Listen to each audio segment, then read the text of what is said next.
वो मंजर और वो जो लुत्फ था, भला हम मुसलमान वो लुत्फ कैसे भूल सकते हैं। इसीलिए तो जब भी बात आती है सरकार की विलादत की, हुजूर की आमद की, तो जहां भी होता है हम सरकार का मिलाद और हुजूर के जश्न की खुशियां मनाना शुरू कर देते हैं। निसार तेरी चहल पहल पर हजारों ईदे रबीउल अव्वल, सिवाय इब्लीस के जहां में सभी तो खुशियां मना रहे हैं, वो मनाते हैं खुशियां। बल्कि अल्लाह के रसूल सल्लल्लाहु अलैहि वसल्लम, ये मिशकात शरीफ की हदीस पाक है, अल्लाह के रसूल सल्लल्लाहु अलैहि वसल्लम हुजरे पाक में थे और सहाबा बैठकर कुछ मजलिस सजाए हुए थे, बैठे थे, तज़किरे कर रहे थे। अल्लाह के रसूल सल्लल्लाहु अलैहि वसल्लम तशरीफ लाए और आकर सबसे पहला सवाल सहाबा से किया, मा अजलसकुम, किस चीज ने तुम्हें यहां बिठाया है। आज अगर हमसे कोई पूछे तो बरजस्ता हमारी जुबान से ही आवाज आएगी। अगर कोई भी आपसे पूछे भाई यहां क्यों बैठे हो और ये क्या हो रहा है, एक ही जुबान से आवाज आएगी, मिलाद मुस्तफा मना रहे हैं, मेरे आका के आने की खुशियां मना रहे हैं। सहाबा से यही सवाल, मा अजलसकुम, किस लिए बैठे हैं, ये जलसा कैसा है। सहाबा ने अर्ज़ की, या रसूलुल्लाह सल्लल्लाहु अलैहि वसल्लम, अल्लाह ने जो ईमान दिया, अल्लाह ने जो ईमान दिया, अल्लाह ने जो हिदायत की राह दी और अल्लाह ने जो आप जैसी नेमत अता की है उसी का शुक्रिया अदा कर रहे हैं। हम भी इसीलिए बैठे हैं।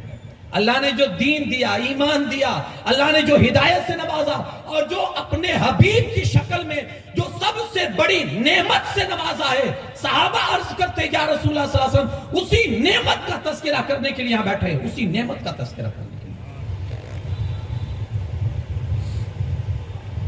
अब जब सहाबा ने अर्ज करती, अल्लाह के रसूल सल्लल्लाहु अलैहि वसल्लम फरमाते हैं कि इसीलिए बैठे हो। अर्ज करते, जी इसीलिए बैठे। तो कहा, कसम खा सकते हो इस पर। इतनी बड़ी कोई अहम बात थी कि हुजूर को कसम खिलानी पड़ी। कहा कसम खा सकते हो। सहाबा ने बरजस्ता का अर्ज करते, या रसूलुल्लाह सल्लल्लाहु अलैहि वसल्लम, हाँ हम कसम उठाने के लिए तैयार है कि हमारा मकसद यही है कि हम मिलाद मुस्तफा मनाने आए। देखिए दिलों के हाल हुजूर से वाकिफ पोशीदा नहीं है। हम भी यहां किस लिए आए हैं ये हम खुद ही जानते हैं, लेकिन आप जाहिर में करना नहीं चाहता कि आप जाहिर करें किस लिए आए हो, लेकिन आप दिल ऐसा रखो कि आने का मकसद यही हो कि विलादत मुस्तफा की मजलिस में आए हैं, क्योंकि जिसकी मजलिस में आए हैं वो दिलों के हाल को भी जानता है, वो दिलों के हाल को भी जानता है। तो हम इसीलिए आए कि रसूलुल्लाह की विलादत मनाए, इसीलिए आए। सहाबा ने जब कसम के हवाले से हुजूर की बारगाह में अर्ज़ की, या रसूलुल्लाह सल्लल्लाहु अलैहि वसल्लम, अल्लाह की कसम खाने के लिए तैयार है कि हम इसीलिए बैठे हैं। तब मेरे आका सल्लल्लाहु अलैहि वसल्लम ने फरमाया, मेरे सहाबा, मुझे तुम्हारी बातों पर शक नहीं था कि तुम झूठ बोल रहे हो, इसलिए मैंने कसम खिलाई। बस कसम इसलिए खिलाई कि तुम यहां जिक्र कर रहे थे, उधर हुजरे में जिब्राइल अमीन मेरी बारगाह में हाजिर हुए और आकर अर्ज करते, या रसूलल्लाह सल्लल्लाहु अलैहि वसल्लम, आप जरा बाहर निकलकर देखें तो सही, आपके दीवाने क्या कर रहे हैं। तो हजरत जिब्राइल ने जब ये अर्ज की, हुजूर फरमाते, क्या कर रहे हैं। कहा, वो मिलाद का जिक्र कर रहे हैं, विलादत की खुशियां मना रहे हैं, वो ऐसी मजलिस कर रहे हैं कि अल्लाह को मजलिस इतनी पसंद आ गई कि अल्लाह फरिश्तों में उन लोगों को पर फख्र महसूस कर रहा है। सुभान अल्लाह। कोई मामूली मजलिस में आप नहीं बैठे हैं। जी हाँ, और मैं तो कहूंगा कि एक अकीदा दिल में रखो कि इंशाअल्लाह यही मजलिसें हमें क़यामत में बख्शवाएगी।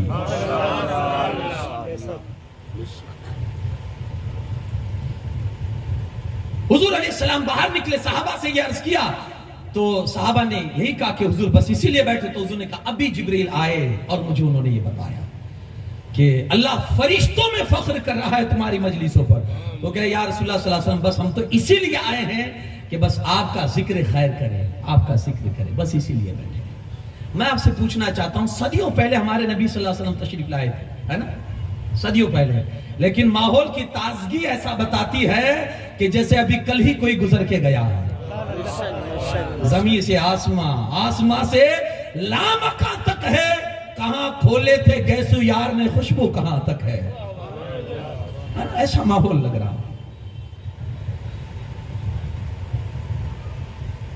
आका करीम सल्लल्लाहु अलैहि वसल्लम की विलादत का ये नूर ये मौका है जिसमें हम और आप अपनी सादत गुजार रहे हैं, सादत गुजार रहे हैं।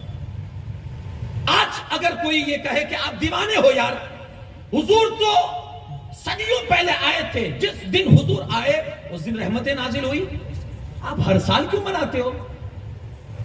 क्या हर साल रहमतें बरसती हैं?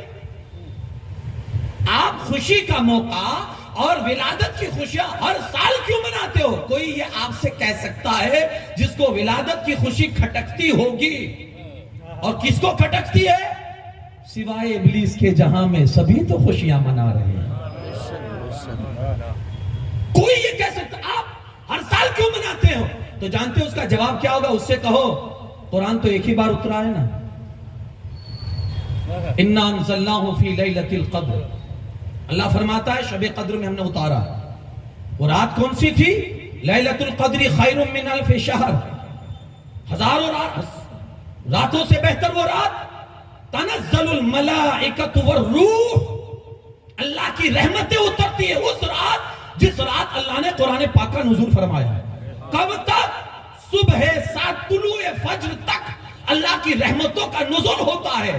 ये कुरान का मिजाज है। ये कुरान कहता है कि कुरान उतरा था बरसों पहले, सदियों पहले। वो रात अल्लाह फरमाता है कि जब जब आती है अल्लाह की रहमतें बरसना शुरू हो जाती है। तो हम उनसे कहेंगे यार कुरान तो एक बार उतरा है, जब जब साल में रिपीट होकर वो रात आती है तो रहमतें खुदावंदी बरसना शुरू क्यों हो जाती है? अरे नादान सुन, मेरे आका सदियों पहले अगरचे आए हैं, लेकिन विलादत की रात जब जब आती है रहमत ने अपना दस्तूर बना लिया है कि ये रात जब जब आती है रहमतें खुदावंदी बरसना शुरू हो जाती है। जब जब ये रात आती है, जब जब रहमतें खुदाबंदी शुरू हो जाती है, कोई क्या समझ सकता है मेरे आका क्या है, हकीकत मुस्तफा क्या है? कोई बयान कर ही नहीं सकता है। कुरान में अल्लाह फरमाता है वद्दुहा वल्लैलि इज़ा सजा, कसम है मुझे चाश्त के वक्त की, कसम है मुझे उस रात की कि जब उसमें जब वो छा जाए, वो रात की कसम जब वो छा जाए। इमाम जाफर सादिक रज़ी अल्लाह तआला अन्हु से किसी ने पूछा हुजूर इन दोनों आयतों की तशरीह क्या है, तफसीर क्या है कि वद्दुहा वल्लैलि इज़ा सजा, चाश्त के वक्त की कसम, रात के जब वो छा जाए उसकी कसम। इमाम जाफर सादिक फरमाते हैं सुनो सुनो, वद्दुहा से मुराद मेरे आका की विलादत है।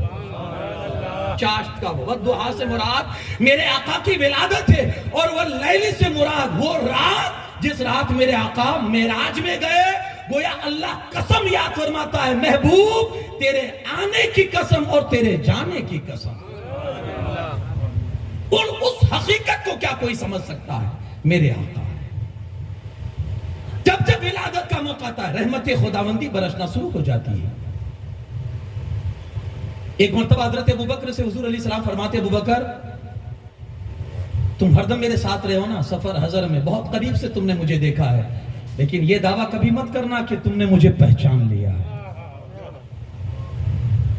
या अबा बकर लम यालमनी हकीकतन गैर रब्बी, मेरी हकीकत को मेरे खुदा के सिवा कोई नहीं जानता। क्या है मोहम्मद, क्या है मोहम्मद? सिर्र वहदत है, रमज़ उनकी कोई क्या जाने। शरीयत में तो बंदा है, हकीकत में खुदा जाने। शरीयत में तो बंदा है। एक बुजुर्ग हजरत अबुल हसन इराकी,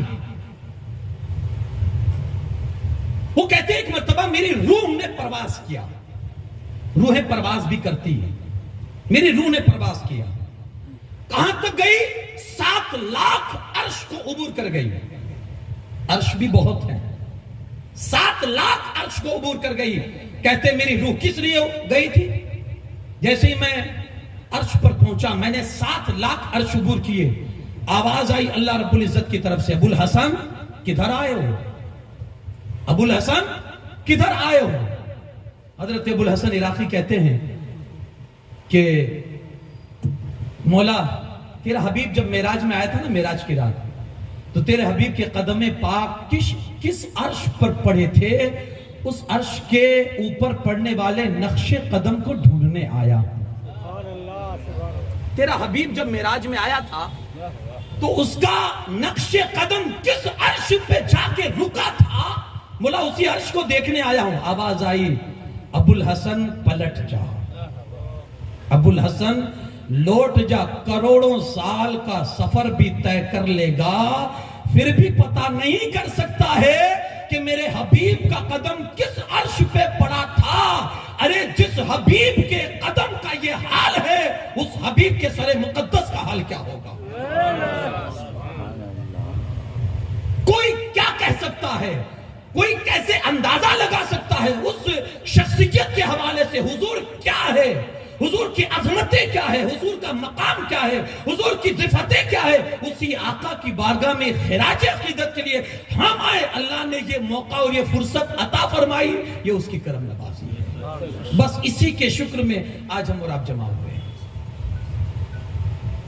कोई कहता रहे कायनात को जिसके हुस्न की वजह से हुस्न मिला है, उसी हुस्न वाले आका का मिलाद मनाने के लिए हम बैठे हैं।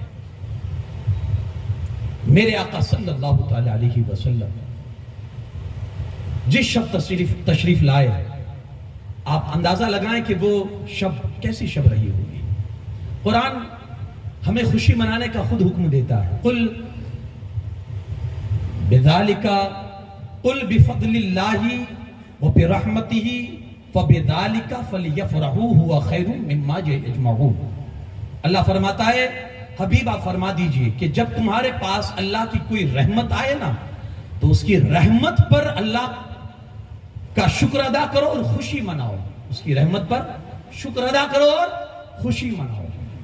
हुआ खैरुम मिम्मा यजमऊन। अल्लाह फरमाता है तुमने जितना माल जमा किया है ना, वो माल से ज्यादा है विलादत की खुशियां मनाना। यानी अब आपको इसमें कंजूसी से काम नहीं लेना है, वो जो मिलाद है ना आका का, उसको मनाना है। एक बुजुर्ग थे हजरत तमीम दारी, उन्होंने शाम से कुछ लाइटें मंगवाई थी, उस जमाने में दिए मंगवाए थे, और मस्जिद नबवी को उन्होंने संवारा, पूरी मस्जिद में लाइटिंग की उन्होंने, उस जमाने के हिसाब से दिए वगैरह चिराग वगैरह रोशन किए। जब रात हुई तो चिराग रोशन किए तो पूरी मस्जिद नबवी शरीफ मुनव्वर हो गई। सरकार अक़दस सल्लल्लाहु अलैहि वसल्लम जब विलादत की रात हुजूर मस्जिद नबवी शरीफ में तशरीफ लाए, और जब मस्जिद नबी को पुरनूर देखा, मुनव्वर देखा, कहा किसने ये किया? सामने आकर अर्ज़ करते या रसूलुल्लाह सल्लल्लाहु अलैहि वसल्लम, ये काम मैंने किया है। हुजूर के दिल से दुआ निकलती है, तमीम जैसे तूने अल्लाह के घर को सजाया और मुनव्वर किया है, अल्लाह तेरी दीन और दुनिया दोनों को मुनव्वर कर। यार इसलिए घर को सजाते हैं, यार इसलिए मस्जिदों को सजाते हैं कि हुजूर की दुआ में शमूलियत हो जाए, हुजूर की दुआओं का हिस्सा मिल जाए, कि कम से कम हमारे दिल तो जगमगा जाए। तो ये अल्लाह खुशी, देखिए इंसान की जिंदगी में खुशी भी आती है, गम भी आती है। इस्लाम ऐसा दीन मुकम्मल है कि जिसने अपने मानने वाले को कहीं तन्हा नहीं छोड़ा। आपकी जिंदगी में खुशी आएगी, आपको खुशी किस तरह से सेलिब्रेट करनी है, आपकी जिंदगी में गम आएंगे, आपको गम किस तरह से गुजारने और गम में कैसे रहना, सारी चीजें इस्लाम ने बता दी है। हाल ये हमारा कि जब खुशी आती है ना, है जब खुशी आती है तो अल्लाह को भूल जाते हैं, गम आते हैं अल्लाह को भूल जाते हैं, खुशी आती है तो भूल जाते हैं। ये हाल है, गम आया अल्लाह को भूले, खुशी आई भूल गए। अब इस्लाम का नजरिया देखो कि किस अंदाज से आपको खुशी मनानी और किस अंदाज से आपको गम मनाने। खुशियां दो तरह की होती है, एक फखर वाली खुशी और एक शुक्र वाली खुशी। फखर वाली जो खुशी होती है ना, फख्र वाली, उसमें आदमी की नजर अपने नफ्स पर होती है, वो जुर्म करता है, वो गुनाह करता है, वो तकब्बुर में मुब्तला हो जाता है। क्योंकि फख्र जो है, तो फख्र वाली खुशी में तकब्बुर आता है, गुनाह होते हैं, अल्लाह की नाराजगी मोल लेता है इंसान। और शुक्र की खुशी जब आती है ना, तो अल्लाह की हम्द बयान करता है, नाते गुनगुनाता है, इबादत करता है। अब हम देखें कि जब नबी का जिक्र आता है तो हम कौन सी खुशी मनाते हैं। मेरे भाई ये ऐसी खुशी है ना कि कोई आपकी जिंदगी में बहुत सी खुशियां आती होगी। बेटा पैदा हुआ तो आप खुशियां मनाते हैं, लोगों को मिठाइयां बांटते हैं, उसके नाम का अकीका करते हैं, आप लोगों को गोश्त तकसीम करते हैं, खुशी है। आपके घर शादी हुई बेटे की, आप वलीमा करके लोगों को इनवाइट करते हैं, दावतें देते हैं, लोगों को खाना खिलाते हैं, आपकी खुशी है। कुछ खुशियां ऐसी होती है जो एक आदमी तक महदूद होती है, एक आदमी तक। कुछ खुशियां ऐसी होती है जो आदमी अकेले सेलिब्रेट करता है, अकेले मनाता है। जैसे आदमी बीमार था, शिफा मिल गई, आदमी खुद खुश हो जाता है। बेटे की शादी हो गई, आदमी खुश होगा। विलादत हुई, आदमी खुश हो। तो कुछ खुशियां ऐसी होती है जो एक आदमी के लिए होती है, कुछ खुशियां ऐसी होती है जो पूरे परिवार के लिए होती है। शादी हुई, पूरा परिवार खुश है। कुछ खुशियां पूरे शहर के लिए होती है, कुछ खुशियां पूरे मुल्क के लिए होती है। लेकिन कायनात में कैसी भी खुशी है ना, जमीन पर भी मनाई गई, आसमानों पर भी मनाई गई। अर्श वालों ने मनाई, फर्श वालों ने मनाई, हर जगह मनाई। मेरा इमाम कहता है, अर्श पे ताजा छेड़छाड़, फर्श पे तुरफा धूमधाम, कान जिधर लगाइए तेरी ही दास्तान है। जहां देखो इसी आमद की खुशियां, जहां देखो इसी विलादत की खुशियां।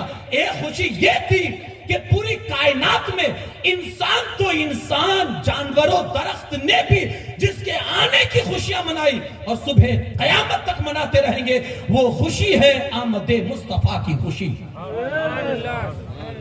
खुशी है आमदे मुस्तफा की खुशी। हश्र तक डालेंगे हम पैदाइश मौला की धूम, मिसले फारस नजद के कले गिराते जाएंगे और खाक हो जाए अदू जलकर, मगर हम तो रजा, दम में जब तक दम है जिक्र उनका सुनाते जाएंगे, दम में जब तक दम है। तो ये खुशियां। अच्छा, यहां एक बात और भी अर्ज करूं, खुशियां कुछ लिमिटेड होती है, एक दिन की, एक महीने के लिए, एक साल के लिए, कुछ सालों के लिए, फिर वो खुशियां खत्म हो जाती है। आपके यहाँ बेटा पैदा हुआ तो चंद दिन आपको खुशियां रहेगी।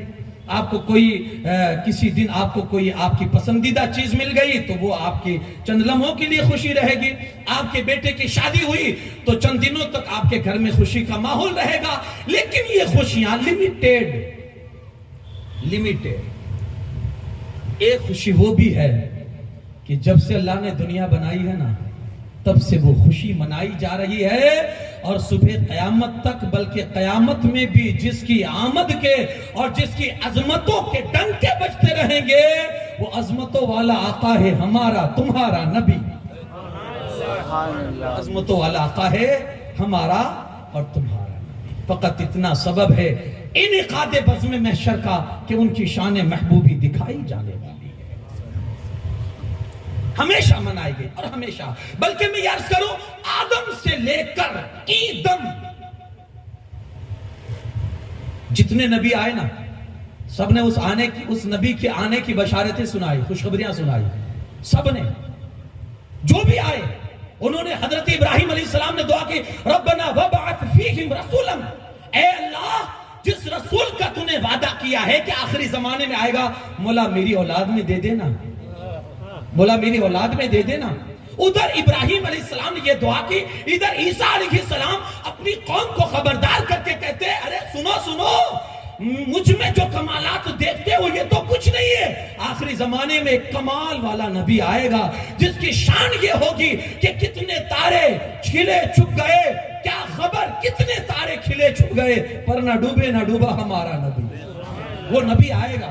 एक दिन हजरत ईसा अलैहिस्सलाम तकरीर कर रहे थे तो अल्लाह ने वो ताकत दी थी कि जब भी बोलना शुरू करते तो लोग अश अश करने लग जाते थे। एक खातून आई सामने और कहा, ईसा बड़ी मुबारक है वो माँ जिसने तुझे दूध पिलाया है, बड़ी पाकीज़ा है वो औरत जिसके गोद में तूने परवरिश पाई है, अब शायद दुनिया में कोई ऐसा बच्चा पैदा कर सके। हजरत ईसा अलैहिस्सलाम ने कहा, माई ये मत कह, तू ये तो कह सकती है कि मेरी जुबान बड़ी अच्छी है और मैं अच्छा बोल लेता हूं, मेरी जुबान में कमाल है, ये तो कह सकती है, मगर ये मत कह कि अब शायद कोई माँ ऐसा जन्म किसी बच्चे को दे सके। रे सुन ले, आखिरी जमाने में कोई एक ऐसी माँ होगी, जमाना जिसे आमिना खातून कहेगा। उसकी शान ये होगी कि अल्लाह उसके घर में और उसकी गोद में ऐसा बेटा देगा जो सारे नबियों का सरदार बनकर आएगा। सुन माई, अगर मुझे मौका मिल जाए ना और उसके कदमों में बैठने की जगह मिल जाए तो मेरी मेराज हो जाएगी। ईसा अलैहिस्सलाम ये कह रहे हैं। एक मरतबा तकरीर की अपने मानने वालों के बीच में, तो किसी ने कहा कि बड़ी अच्छी बात आपने की, बड़ी अच्छी तकरीर आपने की। आप बोलते हैं तो दिल लूट लेते हैं, आप बोलते हैं दिल आप पर कुर्बान हो जाता है। आप वही है ना, सारे नबियों ने जिसकी बशारतें सुनाई, आप वही हो। आपने कहा नहीं, मैं वो नहीं हूं। उसकी तो बात ही निराली है, उसकी तो शान ही निराली है, उसकी बात क्या करे। अरे वो तो ऐसा है कि अगर लोगों के सामने आ जाए और अपने जलवे का एक पर्दा उठा देना तो लोग गश खा के गिर जाएं। उसका हुस्न ऐसा है कि हुस्न यूसुफ दमे ईसा यदे बैदा दारी आंचे खुबा हमादारन तू तन्हादारी। चाहे हुस्न यूसुफ हो या ईसा का दम हो या मूसा का असा हो, मूसा का यदे बैदा हो, कुछ भी हो, ये सब कुछ अगर किसी जात में यकजा तौर पे नजर आएगा तो वो जात मुस्तफा सल्लल्लाहु अलैहि वसल्लम। अब वो अलग ही शान वाले आका है, वो मैं नहीं हूं। आदम से लेकर ईसा तक हर नबी ने आने की बशारतें सुनाई है। बल्कि हजरत आदम अलैहिस्सलाम अपने बेटे हजरत शीश को अपने आखिरी वक्त में बुलाया और कहा बेटा सुन, ये हमारे बाप का मैं तरीका बता रहा हूं। अबुल बशर, सारे इंसानों का बाप आदम अलैहिस्सलाम, उनका अकीदा देखिए। बेटे को बुलाया और कहा बेटा सुन, जब कोई परेशानी आए ना, जब भी कोई परेशानी आए ना, रसूलुल्लाह का वसीला लेकर दुआ करना, अल्लाह तेरी दुआ सुन लेगा। ये हमारे बाप का अकीदा है। अब कोई आपको कैसी भी पट्टी पढ़ा है ना, बाप से बढ़कर तो नहीं होता ना, कैसी भी पट्टी पढ़ा है, ये हमारे बाप का अकीदा है। तो हजरत शीश अलैहिस्सलाम ने अर्ज की अब्बा जान अच्छा कोई भी मसला, कहा ये तो बताइए आपने ये नाम जाना कैसे? आप कह रहे हैं और आपके साथ कोई ऐसा हुआ है, कोई ऐसा किस्सा हुआ है कि आप इसके हवाले से मुझे फरमा रहे हैं? हजरत आदम अलैहिस्सलाम ने कहा हाँ बेटा, जब मैंने गेहूं खा लिया ना और जन्नत से अल्लाह का हुक्म हुआ, मैं निकला, मैं 300 साल तक रोता रहा। अल्लाह रब्बुल इज्जत की तरफ से कोई जवाब नहीं आया। फिर एक दिन अचानक मेरी निगाह अर्श की तरफ उठी तो मैंने देखा अर्श के पाए पर लिखा है ला इलाहा इल्लल्लाह मुहम्मदुर रसूलुल्लाह सल्लल्लाहु अलैहि वसल्लम। मुझे हुआ कि ये नाम कोई खास ही होगा जिसको अल्लाह ने अपने नाम के साथ लिखा है। मैंने अर्ज की मौला ये कौन है, ये किसका नाम है? अल्लाह रब्बुल इज्जत फरमाता आदम ये उसका नाम है कि अगर उसको पैदा करना मकसद ना होता तो तुझे भी पैदा ना करता। ये वो है जो मकसूद कायनात है, ये वो है जिसकी वजह से अल्लाह ने कायनात को वजूद बख्शा है, कायनात को पैदा फरमाया। वो ना थे तो कुछ न था, वो जो ना हो तो कुछ ना हो। अरे जान है वो जहान की, जान है तो जहान है। सुभान अल्लाह, सुभान अल्लाह। वो है आदम, वो है, जान है तो जहान है, जान सारे जहानों की जान है। ये वो है तो दुनिया है। आदम वो उनकी शान ये है। तो हजरत आदम समझ गए कि लगता है ये बहुत करीबी है और अल्लाह के बड़े पसंदीदा है। तो अब दुआ करते हैं वसीला लेकर, मौला तो फिर वो तेरा बड़ा हबीब है, अब उसी हबीब को वास्ता देकर, उस हबीब का वसीला लेकर दुआ करता हूं, मेरी खता मेरी लफ्जिश को माफ फरमा दे। आदम अलैहिस्सलाम कहते हैं बेटा मैंने जब उस जात को अल्लाह की बारगाह में वसीला बनाया तो अल्लाह ने मेरे सुन ली और मेरी दुआ को कबूल फरमा। बेटा जब भी जरूरत पड़े उस नाम का वसीला लेकर दुआ करना। बल्कि हजरत सुलेमान अलैहिस्सलाम, पूरी दुनिया पर हुकूमत थी आपकी, तख्त पर बैठे और जा रहे थे, उड़ते हुए तख्त ले जा रहा था आपका हवा में। जिन्नात आपके उम्मत के अकाबिर उलमा और वलिया, सारे सब औलिया सब बैठे थे। उड़ते उड़ते एक मकाम आया, हजरत ने इशारा किया कि जमीन पर तख्त को उतारा जाए। तख्त उतरा, आपने सबको नीचे उतारा और कहा पैदल चलो, ये जो एरिया है उसको पैदल तय करना है, पैदल चल के, यहां तख्त नहीं उड़ेगा। लोग पैदल चले और जितना एरिया आपने फरमाया था उतना एरिया पैदल चल के गए। जब फिर वापस आप तख्त पर बैठे तो किसी ने पूछा हुजूर ये मंजर पहली मर्तबा देखने को मिला, आप कहीं उतरे नहीं हैं, हर जगह तख्त पर उड़ के जाते हैं, पूरी दुनिया में आपकी हुकूमत है, ये जगह खास क्यों है? कहा जब मैं उड़ रहा था ना तो अल्लाह रब्बुल इज्जत की तरफ से मेरे दिल में ये बात आई, सुलेमान यहां से तख्त पर उड़ना ये इस सरजमीन की बेइज्जती होगी, उतर जाओ। उतर गए। कहा हुजूर ऐसा क्यों, ये सरजमीन कोई खास है? कहा हाँ अभी तो ये जंगल दिखता है लेकिन एक वक्त आएगा यहां शहर आबाद होगा और दुनिया के शहरों से अफजल शहर आबाद होगा। कायनात का मुख्तार नबी पाक सल्लल्लाहु अलैहि वसल्लम इस जगह तशरीफ लाएंगे और यही उनका आखिरी या ये आखिरी जगह होगी, यही दफन होंगे, तो ये अजमत की वजह से, इस शहर के इज्जत और एहतराम की वजह से मैंने तख्त को नीचे उतार दिया ताकि इस सरजमीन का अदब करूं कि अल्लाह पाक उस रसूल का फैज मुझे भी अता फरमा। सुलेमान अलैहिस्सलाम। तो आपकी जो जमात थी उसके अंदर एक बंदा था जिसका नाम था तुब्बा नाम था जिनका, या तबा। वो उन्होंने सुन लिया, फिर गए और आकर उस जगह जहां सुलेमान अलैहिस्सलाम ने बताया था वहीं आकर आबाद हो गए। और दिल में ये सोचा कि यार हो सकता है कि मौत से पहले पहले वो आ जाए, वो आखिरी नबी आ जाए और उनका दीदार नसीब हो जाए, ज़हे नसीब। वही बस गए, क्योंकि उस जमाने में उम्रें भी लंबी होती थी, तो उनका सोचना यह था कि अगर मैं लंबा जीऊं और उनकी ज़ियारत हो जाए, उनका दीदार हो जाए, तो मेरे मुकद्दर की मेराज हो जाए। अब आप देखिए कि मक्कतुल मुकर्रमा जो है ना, उस वक्त में लोग जमजम का जब चश्मा जाहिर हुआ था तो वहां कौमे बनी जुरहुम आए थे और हज़रत इस्माइल की इजाजत से में आबाद हो गए थे। तो मक्का आबाद हुआ बनी जुरहुम की वजह से और मदीना आबाद हुआ कौमे तुब्बा की वजह से, कि जो वहां, अब यहां आप देखें कि मदीने की बुनियाद ही इश्क मुस्तफा पर हुई है। वो आए, दिल में इरादा क्या था कि हुजूर का दीदार हो जाए, और उसी इरादे से वो वहां बस गए। अब आप देखिए कि बुनियाद मदीना मुनव्वरा की बुनियाद ही हुजूर के इश्क पर हुई है कि वो आशिक आए थे और वहीं रहना शुरू कर दिया था, और उन्हीं की नस्ल से मदीना के अंदर आबादी बढ़ती रही, वो शहर आबाद हुआ। फिर वो वक्त वो आया कि मदीने की बच्चियों ने कहा था तलअल बदरु अलैना मिन सनियातिल वदा वजब शुक्र अलैना मा दआ लिल्लाहि दा। मेरे आका तशरीफ लाए। हर जमाने के नबी ने अपने अपने हिसाब से नबी के पाक सल्लल्लाहु अलैहि वसल्लम की आमद का तस्करा किया। हर जमाने में हर नबी ने कि हुजूर तशरीफ लाने वाले हैं, प्रचार पहले ही से था। और हुजूर तशरीफ लाए तो आप देखें किस अंदाज से मेरे आका तशरीफ लाते हैं। अल्लाह पाक ने जब हज़रत आदम अलैहिस्सलाम को पैदा फरमाया ना, तो नूरे मुस्तफ़ा उठा के पुश्ते आदम में रखा।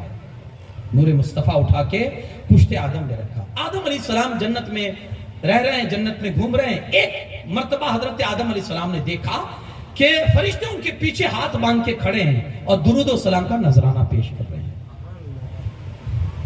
पीछे खड़े दरूद व सलाम का नजराना पेश कर रहे हैं। हज़रत आदम पीछे देखते हैं कि क्या सामान है। जब मैं चलता हूं फरिश्ते मेरे पीछे अदब करके खड़े हो जाते हैं, दुरूद व सलाम का नजराना पेश करते हैं। अल्लाह की बारगाह में उसकी बोला, ये क्या मसला है, ये क्या बात है?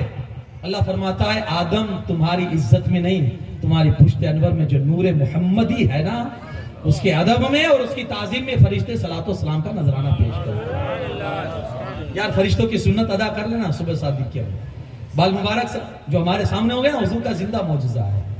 क्या है? हुजूर का जिंदा मौजूजा है। उसको सामने देखना और दिल ही दिल में आहिस्ता अंदाज में बेअदबी ना हो, आहिस्ता अंदाज में बेअदबी ना हो। फिर कह रहा हूं बेअदबी ना हो, आवाजें ना हो, क्योंकि इतना याद रखिए जहां उनके आशिक उनकी मजलिसें सजाते हैं, तो फिर यह भी अकीदा रखो कि हुजूर तशरीफ लाते हैं।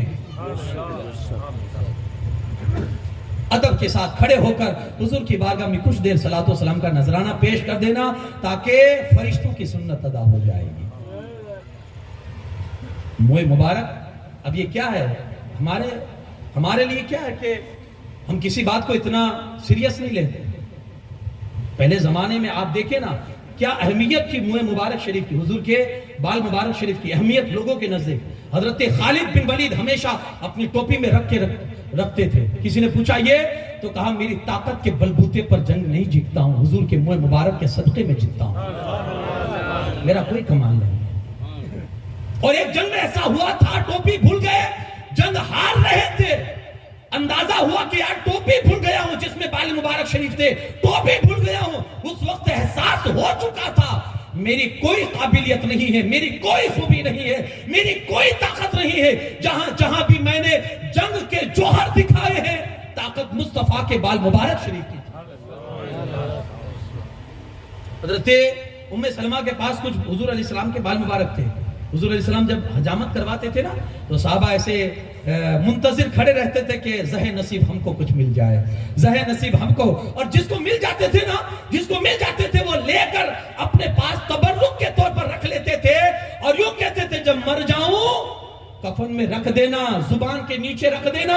हमारा अकीदा है अल्लाह को हमारा कोई अमल कबूल हो या ना हो, लेकिन ये बाल मुबारक की इज्जत जरूर कबूल हो जाए। हजरत उम्मे सलमा के पास बाल थे।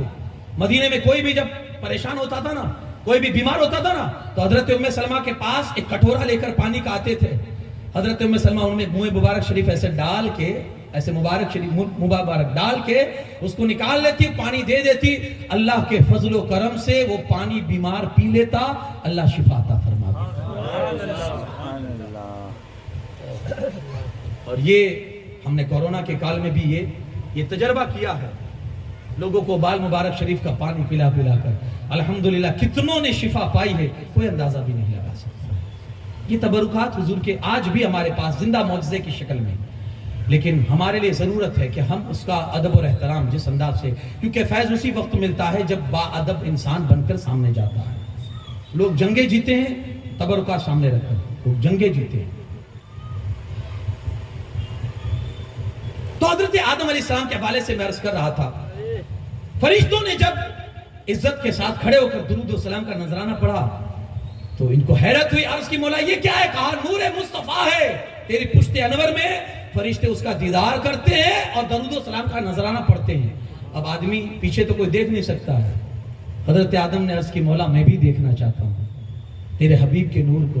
बोला मुझे भी दिखा दे, आंखों को ठंडक करा दे। तो अल्लाह पाक ने जानते हो क्या रास्ता फरमाया?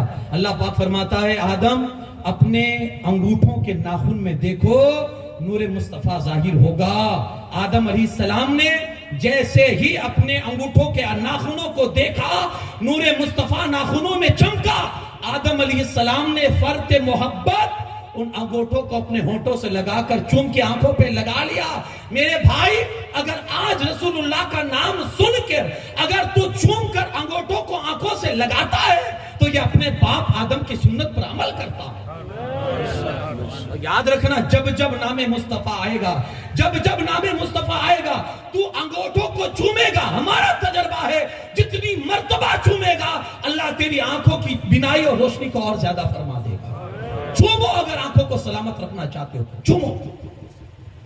अब इसमें इश्क वालों के लिए दलील की कोई जरूरत नहीं। कोई कहे ना कि इसमें दलील क्या है, तो कहना बगैर दलील के हम रसूलुल्लाह की अजमतों को मानते हैं,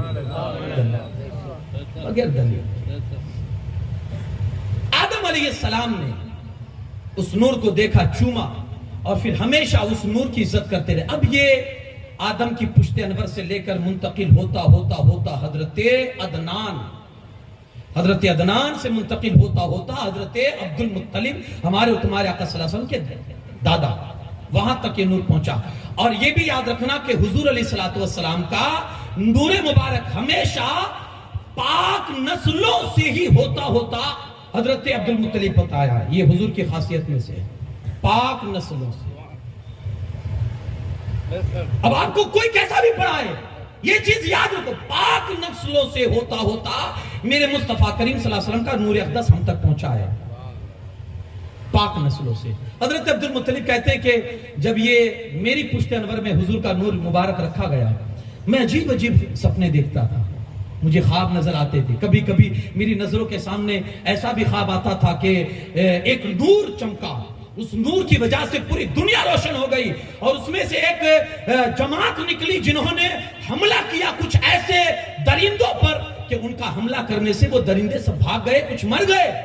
मैं हैरान हो गया कि ये ख्वाब, मैं एक नुजूमी था, उसको पूछने के लिए गया ये ख्वाब, तो उसने सारी हकीकत देखी, वो जान गया कि ये हकीकत है कि हुजूर तशरीफ ला रहे हैं, लेकिन उसने मुझे झूठ कहा ये ऐसे ही तुमने ख्वाब देख लिया, जाओ, इसमें परेशान होने की जरूरत नहीं है। हजरत अब्दुल मुत्तलिब कहते हैं मुझे बेचैनी मेरे दिल में थी कि इस ख्वाब की यार ताबीर मुझे जाननी क्या है। तो मैं एक औरत थी काहिना, उसके पास पहुंचा और उस औरत से मैंने अपना पूरा ये ख्वाब तफसील से बताया।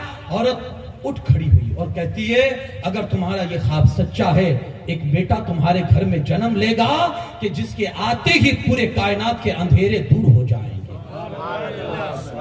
मिटा देगा जुल्मतों को, मिटा देगा कुफ्र की तारीखियों को उसकी ये शान होगी। हजरत अब्दुल मुत्तलिब कहते हैं उसी वक्त से मुझे अंदाजा हो चुका था कि मेरे घर में ये बच्चा पैदा होने वाला है। आपने शादी की, पहली औरत जो आपकी हुई वो चंद महीनों में इंतकाल उनका हो गया, कुछ दिनों में इंतकाल हो गया। फिर आपने दूसरी औरत से शादी की जिसका नाम था फातिमा। तो उसी से हजरत अब्दुल्ला पैदा हुए, हमारे नबी सल्लल्लाहु अलैहि वसल्लम के वालिद मोहतरम हजरत अब्दुल्ला। बड़े पाकीज़ा किरदार के थे और अल्लाह ने ऐसा हुस्न दिया था कि जो भी देखता फरिश्ता हो जाता था। पेशानी में चूंकि हजरत अब्दुल मुत्तलिब का जो पास जो नूर था वो मुंतकिल होकर हजरत अब्दुल्ला की पेशानी में आ चुका था। पेशानी इतनी चमकती थी कि मक्का की औरतें फरिश्ता हो जाती थी, फिदा हो जाती। बल्कि एक औरत ने तो ये आकर कह भी दिया कि मैं आपसे शादी करना चाहती हूँ। आपने कहा मैं अपने माँ बाप की मर्जी के बगैर कोई कदम नहीं उठाता। ये फैसला बड़ा है और हमारे घर का ये रिवाज है कि बड़े फैसले हमेशा बड़े ही किया करते हैं। मेरे नौजवानों सुनो, ये मेरे आका के बाप हजरत अब्दुल्ला की ये सुन्नत है। बड़े फैसले हमेशा बड़े ही किया करते हैं। बैरकैफ हजरत अब्दुल्ला की शादी हुई हजरत आमिना से। वो वाकया भी आपका सुना हुआ है कि जंगल में गए थे और लोगों ने गिरफ्तार कर लिया था। हजरत आमिना के वालिद मोहतरम अब्दुल वहाब भी वहीं थे। तो आपने देखा कि नजारा के गैब से चंद लोग नमूदार हुए और उन्होंने हजरत अब्दुल्ला की मदद की, तो नजरों में चेहरा समा गया। अब उसी हजरत अब्दुल्ला से भी, अब्दुल्ला ही से शादी अपनी बेटी की उन्होंने मुतय्यन की और शादी हो गई। फिर हजरत अब्दुल्ला से वो नूर मुंतकिल होता हुआ हजरत आमिना के शिकम मुबारक में आ गया। हजरत आमिना ये इस तरह से हुजूर अलैहिस्सलातु वस्सलाम का नूर मुंतकिल होता होता हजरत आमिना तक आया। अब जब विलादत का वक्त करीब आया ना, हजरत आमिना अर्ज करती है कि पूरी जो ये हमल का जो अय्याम होते हैं, हमल के जो महीने होते हैं, का किसी वक्त भी मुझे कोई तकलीफ नहीं हुई। अभी हुजूर अलैहिस्सलातु वस्सलाम की विलादत नहीं हुई, अल्लाह के रसूल सल्लल्लाहु अलैहि वसल्लम के वालिद मोहतरम हजरत अब्दुल्ला का इंतकाल हो गया।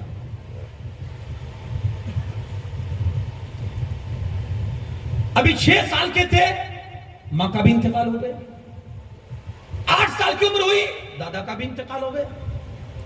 हजरत इमाम जाफर सादिक से किसी ने पूछा कि ये अल्लाह रब्बुल इज्जत ने इतनी कम उम्री ही में अपने हबीब को यतीम कर दिया, दुर्रे यतीम बना दिया। इमाम जाफर सादिक कहते हाँ, उसकी वजह यह है कि अल्लाह की मर्जी यह थी कि मेरे हबीब पर किसी का एहसान नहीं रहना चाहिए, हर किसी पर मेरे हबीब का एहसान रहना चाहिए। इसलिए मां का भी इंतकाल 6 साल की उम्र में, बाप तो आने से पहले ही इंतकाल कर गए, और दादे का भी इंतकाल मुख्तसर सी उम्र ही में हो गया, हुजूर की मुख्तसर सी उम्र में हो गया। कहा इसलिए ताकि किसी का एहसान मेरे हबीब पर ना रहे, पूरी कायनात पर मेरे हबीब का एहसान रहना चाहिए। इसलिए अब ये विलादत का वक्त करीब आया तो हजरत अब्दुल मुत्तलिब कहते हैं कि मैं तो खाने काबा में था और उससे पहले भी कई नजारे मुझे आ चुके थे।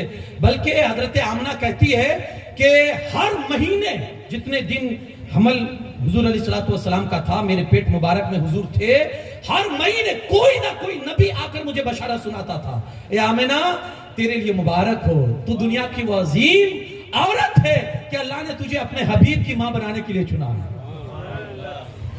हर महीने कोई ना कोई आता था। कहा जब डिलीवरी का वक्त आया और विलादत का वक्त आया, हजरत अब्दुल मुत्तलिब कहते हैं मैं खाने काबा में था, तवाफ कर रहा था, इधर वो तन्हा थी क्योंकि सास का भी पहले इंतकाल हो चुका था, शौहर का भी इंतकाल हो चुका है, घर में कोई है नहीं, सास ना ननद कि जो औरत का वक्त जब डिलीवरी का आता है ना, जन्म पैदाइश बच्चे का, तो उसे जरूरत होती है कि उसके पास चंद औरतें होनी चाहिए।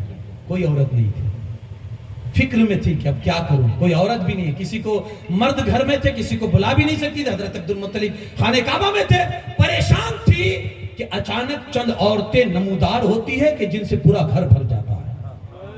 कहा कौन हो, किस लिए आई हो? हजरत आमिना थोड़ी डर गई, कौन हो, किस लिए आई हो? कहा घबराओ नहीं, मैं आदम अलैहिस्सलाम की बीवी हजरत हव्वा हूं। और दूसरी ने कहा कि मैं फिरौन की बीवी हजरत आसिया हूं, और एक ने कहा मैं ईसा अलैहिस्सलाम की मां मरियम हूं। और ये जो दूसरी औरतें हैं ना, ये दूसरी औरतें ये जन्नत की हूरें हैं। इतना ही नहीं, आमिना जरा बाहर दरवाजा तो खोल के देख, हर तरफ फरिश्तों की जमातों का हुजूम नजर आएगा तुझे। जिस किसी के हाथ में देखो विलादत की खुशी में झंडे हैं और जिब्राइल अमीन काबे की छत पे झंडा गाड़ कर ये ऐलान कर रहे हैं, लोगों अब खुशियां मनाओ कि सरकार आ रहे हैं। लोगों खुशियां मनाओ कि अब महबूब आ रहे हैं। सरकार की आमद, दिलदार की आमद, महबूब की आमद, गमखार की आमद, गमगुसार की आमद, मेरे यार की आमद, सरदार की आमद। बोलो सरकार की आमद, दिलदार की आमद। ये फरिश्तों ने नारे लगवाए थे। हबीब आ गए, काबा भी खुशी के मारे झूम पड़ा। बल्कि हजरत अब्दुल मुत्तलिब कहते कि मैंने देखा, ये रिवायत, जी हाँ यकीन कीजिए, हजरत अब्दुल मुत्तलिब कहते मैंने देखा, मैं काबे का तवाफ कर रहा था, काबा मेरे घर की तरफ झुका, काबा मेरे घर की तरफ झुका। मैं समझ गया, क्योंकि बहुत ख्वाब में देख चुका था, बहुत बशारतें में सुन चुका था, मुझे किसी ने आकर बताया नहीं। मैं समझ गया कि कुछ नया हुआ है। मैं अपने घर की तरफ आगे बढ़ा तो शिफा बिनते अब्दुल्ला लड़की मेरे दरवाजे पर खड़ी थी। मुझे कहती है, अब्दुल मुत्तलिब पोता मुबारक हो। मैंने उससे कहा बताने की जरूरत नहीं है, क्योंकि तुझ उससे पहले काबे की दरो दीवार ने मुझे बता दिया। उससे पहले काबे की दरो दीवार ने मुझे बताया मेरे हबीब आ रहे हैं। एक नूर का समा बन गया। बताया जाता है कि जब हुजूर पैदा हुए ना, जैसे जमीन पर आपको रखा गया ना, तो आपने सजदे की शक्ल इख्तियार कर ली। वो नबी जो आए तो फिक्र उम्मत में, रब्बे हबली उम्मती, रब्बे सल्लिम उम्मती। और जब जा रहे हैं तो मौला अली करमल्लाहु ताला वजहुल करीम फरमाते हैं, जब हुजूर का विसाल हुआ, आपको कब्र अनवर में रखा गया, हुजूर के होंठ मुबारक हिल रहे थे। हमने जब कान करीब करके सुना, आवाज आ रही थी, मौला मेरी उम्मत, मौला मेरी उम्मत, रब्बे हबली उम्मती। वो नबी जिनका आना भी फिक्र उम्मत में हो और जाना भी फिक्र उम्मत में हो, भला उस नबी की विलादत की खुशी हम क्यों ना मनाएं? हश्र तक मनाते रहेंगे, डंके बजाते रहेंगे, मुस्तफा का मिलाद मनाते रहेंगे। तो हुजूर अलैहिस्सलातु वस्सलाम की विलादत हुई।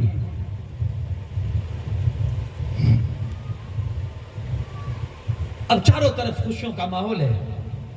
अरब में दस्तूर था कि देहात से बच्चों को लेने आती थी औरतें देहात की, कुछ इनाम की वगैरह का मसला होता था कि बच्चों को पालेंगे, क्योंकि अरब के लोग इस मामले बड़े हसास थे। इस मसले में अपने बच्चों की तरबियत शुरू से ही ऐसी हो, क्योंकि सिटी का मसला होता है ना, शहर का, वो थोड़ा लोगों के मुतफर्रिक होने की वजह से, और हर तरह के लोग वहां होते हैं तो वो कचूमड़ हो जाता है, खिचड़ा हो जाता है। हर तरह की भाषा, हर तरह की लैंग्वेज मिक्स हो जाती है, तो वो प्योर लैंग्वेज नहीं रहती, फिर प्योर जुबान नहीं रहती। तो लोग उस जमाने में अरब में अरबी जुबान प्योर जहां थी वो देहात थे, तो लोग अपने बच्चे की जुबान को सही करने के लिए और उनकी सही नशो नुमा के लिए उनको आसपास में जो देहात थे ना, वहां भेज दिया करते थे, लोगों औरतों को दे दिया करते थे। दाई हलीमा भी आई, गुर्बत की वजह से किसी ने आप पर तवज्जो ना दी, मिले भी तो किस तरह से मिले कि दाई हलीमा की आज मेराज हो गई। सब बच्चे चले गए, बच्चे थे हुजूर अलैहिस्सलातु वस्सलाम। किसी ने कहा कोई बच्चा है, तो कहा एक है, यतीम है, बाप का इंतकाल हो चुका है, सिर्फ दादा है और माँ है। गई कि चलो खाली हाथ से बेहतर है कि हुजूर ही को ले चलूं। जानती तो नहीं थी, रसूल पाक सल्लल्लाहु अलैहि वसल्लम को लिया, और ऊँटनी बड़ी कमजोर थी, थनों में दूध नहीं था, हड्डियों में मांस नहीं था कि जिसमें ताकत रहे, चलने की फुर्ती नहीं थी, इसी वजह से सबसे पीछे रह गई थी। सब आकर अमीरों के बच्चे लेकर चली गई, ये पीछे रह गई, तो हुजूर ही बच्चे थे, बाकी सब लेकर चली गई थी। जैसे हुजूर को लिया और ऊंट पे सवार हुई ना, ऊंट के अंदर ताकत आ गई, ऊंट के थनों में दूध आ गया। और अब जब हलीमा सवार हुई तो ऊंटनी सबसे आगे निकल गई। पूछने वालों ने पूछा, हलीमा कहां से ऊंटनी बदल लाई और कौन सा बच्चा ले आई? ये ऊंटनी पहले तो तेरी इतनी कमजोर थी, ये ताकत इसमें कहां से आ गई?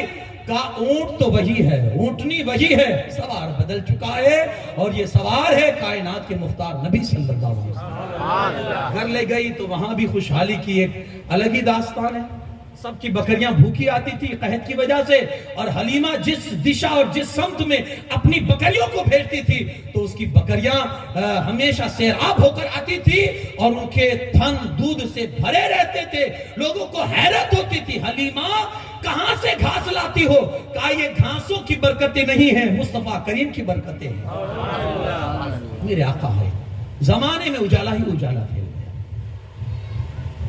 अब उस तरह से हुजूर अलैहिस्सलातु वस्सलाम की परवरिश हो रही है। दाई हलीमा रदियल्लाहु तआला अन्हा के घर आप 2 साल रहे, फिर आप मक्कतुल मुकर्रमा तशरीफ लाए। 6 साल की उम्र में आप अपनी वालिद मोहतरमा के साथ और हजरत उम्मे ऐमन के साथ ननिहाल गए थे अपनी नानी जान के यहाँ। तो वापसी में हजरत आमिना का रास्ते में इंतकाल हो जाता है। हजरत उम्मे ऐमन उनको साथ में लेकर आती है, हजरत अब्दुल मुत्तलिब के हवाले करती है। उसके बाद हजरत अब्दुल मुत्तलिब के परवरिश में है। 8 साल की उम्र होती है, हजरत अब्दुल मुत्तलिब का भी इंतकाल हो जाता है। अब आपके चचा जनाब अबू तालिब, हजरत अबू तालिब की परवरिश में आती है। अब आपकी परवरिश फरमाते हैं। इस तरह से होते होते एक वक्त वो आया, हुजूर अलैहिस्सलातु वस्सलाम जब जवानी की दहलीज पर आपने कदम रखा, हजरत अबू तालिब आपको लेकर शाम के मुल्क शाम की तरफ तिजारत की गर्ज से आप ले गए। जैसे रास्ते में आप जा रहे थे, एक मुकाम है जहां बुहैरा राहिब रहता था। वहां से अक्सर शाम की तिजारत करने वालों का काफिला वहां से अक्सर गुजरता था। आज उसका दस्तूर था कि वो हमेशा अपने गिरजा की छत पर जाकर वो कुछ पढ़ता था, अपना जो वजीफा था वो पढ़ा करता था और शाम से पहले कभी उतरता नहीं था। आज दस्तूर के खिलाफ सुबह गया और दोपहरी को उतर गया, दोपहर आने से पहले ही उतर गया और आकर कहता, लोगों एक काफिला आ रहा है, मुझे उनकी दावत करनी है। एक काफिला आ रहा है, मुझे उनकी दावत करनी है। लोगों को हैरत हुई। अचानक हमेशा शाम को उतरता, आज पहले ही उतर गया। ये ऐसा स्पेशल काफिला कौन सा है कि जिसकी दावत के लिए इतना एहतमाम कि उसने अपना वजीफा छोड़ दिया? क्या मसला है? क्या वो काफिला वो निराला काफिला है। मैंने उसमें एक शख्स को देखा है कि जहां जहां से वो गुजरता है आसमान के बादल उस पर साया करते हैं। जिन रास्तों से गुजरता है आसपास के दरख्त झुककर उसको सलामी पेश करते हैं। वो आ रहा है। मैंने उसके हवाले से बहुत कुछ पढ़ा है, तुम नहीं समझोगे, बस दावत का इंतजाम करो। तो वो काफिला पहुंचा ना उसकी गिरजा के करीब, वहां एक बहुत बड़ा दरख्त था उसके गिरजा के पास, जिसका साया बहुत बड़ा था, वसी था। तो उसने लोगों के सामने गया और कहा कि आज आप यहीं रुके, दोपहर में हमारे यहां आपकी दावत है। अब मुसाफिर को खाना मिल जाए तो उसकी तो खुशी की इंतहा नहीं रहेगी। सब खुश हो गए। जब खाने का वक्त करीब आया ना तो सबको बुलाया गया कि चलिए खाने के लिए। सब आए। राहिब खड़ा हो गया, बुहैरा राहिब। चारों तरफ उसने नजर की, कहा तुम्हारा कोई आदमी बच गया जो खाने के लिए नहीं आया? लोगों ने कहा नहीं, सब आ गए। कहा नहीं, कोई बचा है भी आया नहीं है। कहा हमारे एक नौजवान है जिसको हम अपने सामान के पास बिठा कर आए हैं, वो सामान के पास है। कहा नहीं, उसको बुलाओ। इससे पहले भी बहुत मर्तबा गुजरे हो, कभी दावत की है मैंने? तुम क्या समझते हो कि तुम्हारी इज्जत में दावत है? इससे पहले भी तो कई मर्तबा आए हो, कभी मैंने भाव पूछा तुम्हारा? कभी मैंने तुम्हें इज्जत दी? आज तुम्हें हैरत नहीं होती कि मैंने तुम्हारे लिए दावत की, अपना वजीफा छोड़ दिया है? तुम्हारे लिए नहीं है, वो जो बच गया है ना उसी के लिए सब कुछ। तुम्हारे लिए कुछ नहीं है, वो उसके सदके में तुम खाओगे। उसे बुला कर लाओ। तारीख में है कि जब वो लोग आए थे ना तो जो घना दरख्त था ना उसी के साये में उसने दावत का इंतजाम किया था। तो जितने भी लोग बैठे हुए थे जगह पूरी हो चुकी थी, अब कोई जगह बाकी नहीं थी जहां हुजूर आकर बैठे सल्लल्लाहु अलैहि वसल्लम। कोई जगह नहीं थी जहां मेरे आका आकर बैठे। तो जैसे ही रसूलुल्लाह सल्लल्लाहु अलैहि वसल्लम तशरीफ लाए, सारी जगह पुर है। अल्लाह के रसूल सल्लल्लाहु अलैहि वसल्लम धूप में बैठे। थोड़ी देर में लोगों ने नजारा क्या देखा कि दरख्त ने अपना साया उन लोगों पर से हटाकर मेरे मुस्तफा के ऊपर कर दिया। देखो इस बंदे की ये शान है, इस बंदे की ये शान है। उसकी वजह से ये दावत हुई है। बुहैरा राहिब ने दावत की। हुजूर अलैहिस्सलातु वस्सलाम कि अच्छी तरह से मेहमान नवाजी की। फिर वो कहता है कि आपके साथ कौन है? हज़रत अबू तालिब आगे आए, कहा मैं हूं। आप कौन लगते हैं? कहा मैं इनका चचा लगता हूं। कहा किन के बेटे? कहा अब्दुल मुत्तलिब के बेटे। कहा सही है। उसने जो जो निशानियां अपनी किताबों में पढ़ी थी, सारी निशानियां उसने पूछ डाली। ये है वो है, ये है वो है, मोहर नबुव्वत के हवाले से भी उसने पूछ लिया, सारी चीजें पूछी। फिर कहता है अबू तालिब एक बात कहूं? कहा कहो। कहा जितना सामान है ना मुझे बेच दो, जितनी कीमत चाहो ले लो, लेकिन रसूलुल्लाह सल्लल्लाहु अलैहि वसल्लम को यहां से आगे मत जाओ, ले जाओ, क्योंकि मुझे अंदाजा है कि यहूदी इन्हें जान लेंगे, इनके अंदर जो जो निशानियां इन्हें जान लेंगे, यहां से आगे मत ले जाओ, इनकी जान का खतरा है, यहीं से इन्हें वापस मक्का ले जाओ। इनका जो भी सामान है मैं खरीद ले रहा हूं, जितना सामान था उसकी दुगनी कीमत बुहैरा राहिब ने देकर हजरत अबू तालिब और रसूलुल्लाह सल्लल्लाहु अलैहि वसल्लम को वहीं से रवाना कर दिया। ये वहीं से मक्कतुल मुकर्रमा वापस तशरीफ लाए। अब 25 साल की उम्र हुई, हजरत खदीजा कुबरा रज़ी अल्लाह तआला अन्हा से आप निकाह हुआ।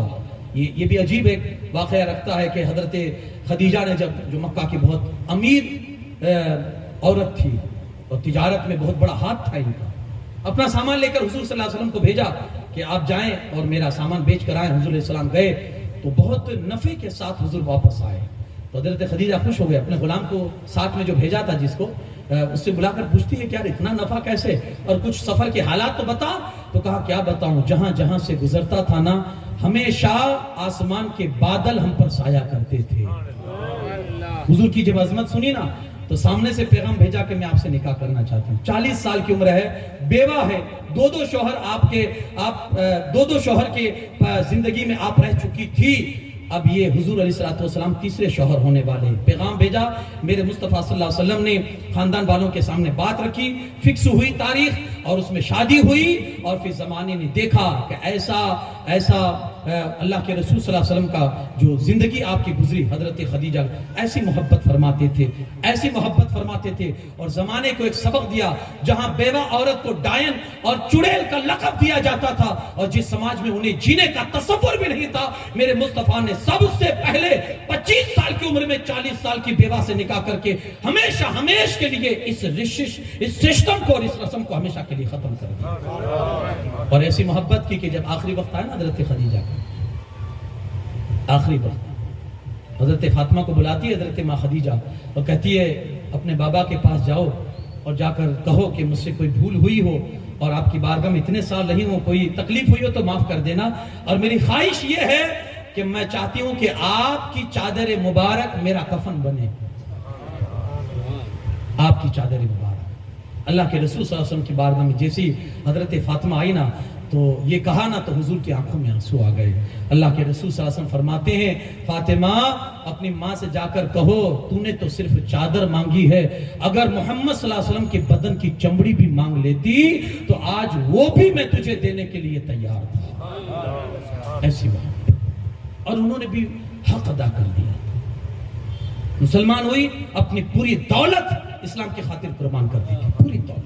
अल्लाह के रसूल सल्लल्लाहु अलैहि वसल्लम की ये शान, आपकी विलादत हुई, आपकी शादी हुई और फिर ऐलान नबुव्वत आपने फरमाया। जब आपकी उम्र 40 बरस की हुई, हुक्म हुआ वअन्ज़िर अशीरतकल अक़रबीन, महबूब अपने घर वालों को डराइए। तो आपने लोगों की दावत की और कोहे सफा पर सबको जमा किया और सबको बुलाने के बाद कहा, अगर मैं ये कहूं कि इस पहाड़ के पीछे एक लश्कर है जो तुम पर हमलावर होना चाहता है, बताओ मेरी बात को तस्लीम करोगे?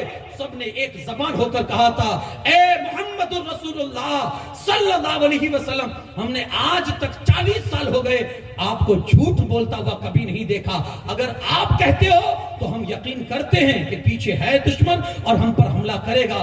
तो फिर हुजूर फरमाते हैं, तो फिर उसी जबान से कहता हूं, क़ूलू ला इलाहा इल्लल्लाह तुफ़्लिहू, कहो अल्लाह एक है, अल्लाह कामयाबी की जिंदगी अता फरमाता है। जैसे लोगों ने सुना, इधर उधर भागना शुरू कर दिया। अबू लहब ने तो यहां तक कह दिया, तुम्हारे हाथ हिलाक हो जाए। हुजूर को इतना सदमा पहुंचा, मेरे आका खामोश हो गए। लेकिन भला अल्लाह कब खामोश होगा? उसकी गैरत को कैसे गवारा होगा कि कोई मेरे महबूब की शान में ऐसे जुमले कह दे। उसी वक्त आयत करीमा नाजिल, तब्बत यदा अबी लहब व तब, तू मेरे हबीब की शान में कहता है कि मेरे हबीब के हाथ हिलाक हो जाए। अरे हाथ तो तेरे हिलाक होंगे और हो ही गए। ये शान है मेरे मुस्तफा, अजमतें मेरे मुस्तफा की। ये पुरबहार बोलने के लिए बड़ी बातें हैं। वो सातें हमारे बीच आ रही है जिन सातों में मेरे आका तशरीफ लाए।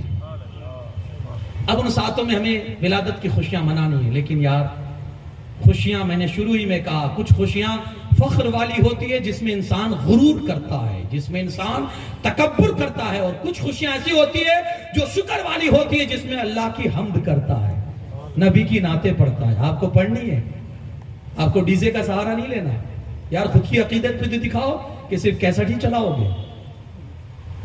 हमें याद है हमारे बचपन में जब जुलूस निकला करते थे ना, मैं यहाँ की नहीं, शेर धोरा जी की बात कर रहा हूँ, तो एक समा था यार, वो लारियां जो आती है ना, रेकड़ियां, उसमें माइक लोग फिट करते थे और एक एक रेकड़ी के अंदर 5-5, 6-6 नात पढ़ने वाले। ज़ाहिर नसीब किसी को मौका मिल जाता था तो वो अपनी अकीदत अपने दिल से वो हुजूर की बारगाह में अपनी अकीदतों का नजराना पेश करते थे, नात पढ़ते हुए, कसीदे पढ़ते हुए, हम्द पढ़ते हुए, मनकबतें पढ़ते हुए। तो एक अजीब समा था। आज मैं कहूंगा दिल पर हाथ रख के बताइए कि वो समा जिन्होंने देखा है, आपके यहाँ भी होगा, वो समा जिन्होंने देखा है और आज का जो समा है उसमें नूरानियत थी या इसमें नूरानियत? खुदारा वही नूरानियत लाइए ना वापस ना। आप पटाखे फोड़ते हैं, आपको हैरत नहीं होती? आप कोई पार्टी के जुलूस में आए, आप किसी नेता के जुलूस में बैठे, आप किसी रैली में आए? दिल पे हाथ रख के बताइए, आप यहां बैठे और मैं आपके पास ही में पटाखा फोड़ूं, आपको तकलीफ होगी? आपके कानों को अज़ियत पहुंचेगी? हम किसके जुलूस में पटाखे फोड़ते हैं? वो अल्लाहु अकबर। मां आयशा कहती है कि कोई कीली भी ठोकता था हुजूर के दरबार के पास तो मैं मना करवा देती थी, नहीं, मेरे आका को तकलीफ होती, कीली की ठोकने से हुजूर को तकलीफ होती है तो इन पटाखों से कितनी तकलीफ होगी यार। आप कहेंगे हम यहां मदीना का किसी बात करते हो, दूर और नजदीक के सुनने वाले वो काने लाले करामत पे लाखों सलाम। यहां से तो हम अकीदत से अगर आहिस्ते भी सलाम पढ़ेंगे तो उनके कानों की ताकत यह है कि हम यहां से पुकारे वहां वो सुने। मुस्तफा की समात पे लाखों सलाम। खुदारा कुछ तो अदब कीजिए। आला हजरत फरमाते आतिशबाजी ये क्या है, ये पटाखे क्या है? अपनी दौलत को अपने हाथों से आग लगाना है। जी हां, अपने हाथों से अपनी दौलत को, ये अकीदत नहीं है। आप किसी तरह मुझे नहीं समझा सकते कि ये अकीदत है। जी हां, किसी तरह नहीं। और ऐसी खुशी मनाने का इस्लाम हरगिज इजाजत नहीं देता। अल्लाह के रसूल सल्लल्लाहु अलैहि वसल्लम की बारगाह में एक सहाबी आए, सुने, दिल के कानों से सुने। आखिरी बातें, फिर अब कब मौका मिले मुझे और आपको। आए, अर्ज करते या रसूलुल्लाह सल्लल्लाहु अलैहि वसल्लम, मेरा धंधा है बांसुरी बजाने का, बांसुरी बजाने का, और यही मेरी रोजी रोटी है, मैं बजाऊं? सवाल हुआ, मैं बजाऊं? अल्लाह के रसूल सल्लल्लाहु अलैहि वसल्लम फरमाते हैं, जलाल में आ गए हुजूर फरमाते, सुनो पटाखे फोड़ने वालों, सुनो। हुजूर फरमाते, जिन चीजों के साथ मुझे जंग करने का हुक्म दिया है उसी चीज की इजाजत लेना आया मेरे पास।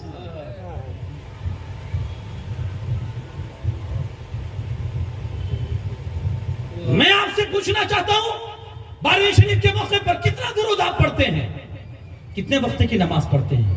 ये तो कोशिश करें, एक वक्त की नमाज नहीं जाएगी आपकी।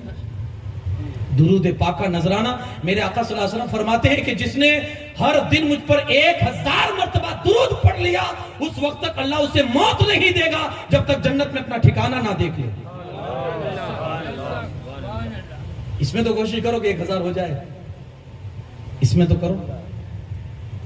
मैं 1000 नहीं मांग रहा हूं आपसे, 1000 दुरूद पढ़ने के लिए आपसे कहता हूं। जुलूस में जाएं आप, अदब का बहरहाल, क्योंकि ये वो दरबार है, ये वो बारगाह है, ये वो दरगाह है जहां के अदब के हवाले से का अदब का है सुज़ेरे आसमा आज अर्श नाजुक तर के नफस गुम करदा मी आए चुने दो बायजीदी जा।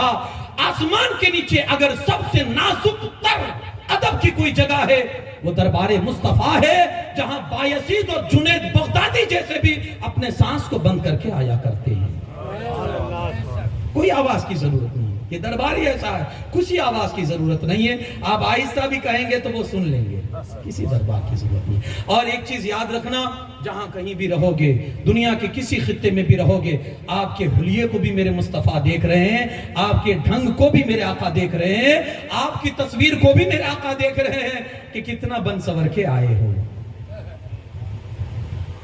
एक बात अर्ज करूं, इस्लामिक लिबास पहनिए, टोपी पहनिए, अमामा शरीफ, बेहतर है कि अमामा शरीफ पहनिए, इस्लामिक लिबास पहनिए, आप अपनी एक आइडेंटिटी रखें इस दिन के लिए, हमेशा पहनिए, सुभान अल्लाह।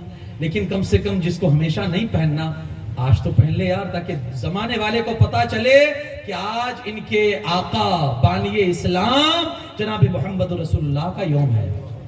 जमाने को इतना तो पता चले ना। अब उसमें भी आप फैशन करेंगे, उसमें भी आप फैशन करेंगे यार, एक दिन तो आदत अपना लें, एक दिन। मैं तो हमेशा के लिए कह रहा हूं, आप ये फैसला मत कर देना कि मौलाना ने एक ही दिन का कहा, हमेशा के लिए कह रहा हूं, आदत अपना। हजरत मूसा अलैहिस्सलाम के जमाने में जब वो जोकर, जो हजरत मूसा अलैहिस्सलाम के जमाने में जोकर था, फिरौनी था, वो सारे फिरौन डूब गए, हिलाक हो गए, वो बच गए। हजरत मूसा अलैहिस्सलाम की उस पर नजर पड़ी, कहा ये फिरौनी बच कैसे गया? अल्लाह की बारगाह में दुआ की, मौला ये भी तो फिरौनी है, बचा कैसे?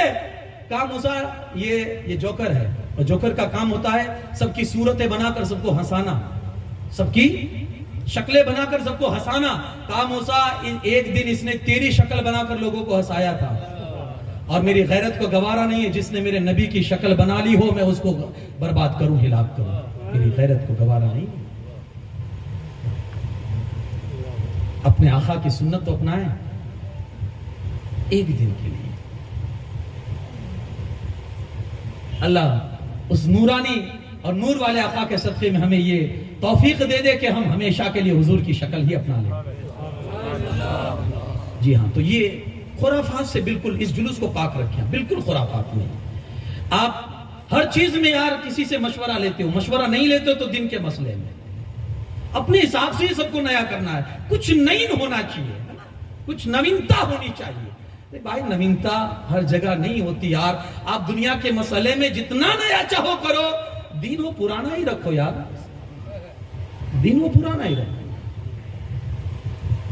खुशियां सहाबा ने भी मनाई है, अरे मिलाद मेरे आका ने खुद ने मनाया है। जी हाँ, हुजूर अलैहिस्सलातु वस्सलाम मिंबर पे खड़े हुए और खड़े होकर फरमाते, लोगों सुनो, मैं वो हूं जिसकी बशारत मेरे बाप आदम ने दी है, मैं वो हूं जिसका खुतबा ईसा मिंबर पर बयान किया करते थे, मैं वो नूर हूं जिसको मेरी मां ने मेरी विलादत से पहले देखा है। ये मिलाद नहीं तो और क्या है, ये मिलाद ही है, मेरे आका ने मनाया है। इस अंदाज से भी आप मिलाद मना सकते हैं, घर में जाकर दुरूद और सलाम पढ़िए, हुजूर के लिए कुछ बनाइए, घर में अपने घर वालों को खिलाइए, अपने महल्ले वालों को तकसीम कीजिए, हुजूर के नाम पर खर्चा कीजिए, हुजूर के नाम पर लाइटें लगवाएं, हुजूर के नाम पर चरागा कीजिए, हुजूर के नाम पर किसी गरीब की मदद कीजिए। ये भी है 12वीं शरीफ मनाने का, ये भी अंदाज है। और जब जाएं जुलूस के बाद, जब आप मुए मुबारक शरीफ की ज़ियारत करने के लिए जाएं, तो वहां भी आप अदब को बहरहाल मलहूज रखें, क्योंकि जितना अदब इस दरबार का करेंगे अल्लाह उतनी ही रहमतें आप पर नाज़िल फरमाए। अल्लाह पाक हमें मिलाद की बरकतें अता फरमाए। अल्लाह पाक अपने हबीब की विलादत की खुशियां और उन खुशियों के बदले हमारी जिंदगी को खुशियों वाली जिंदगी बना दे, हमारी जिंदगियों से गमों को दूर कर दे, और आका की विलादत की खुशियों में अल्लाह हमें अफ़्व आफियत की जिंदगी दे, ये जिंदगी भी संवार दे और आखिरत की जिंदगी को भी खुशहाल। कुछ ऐलान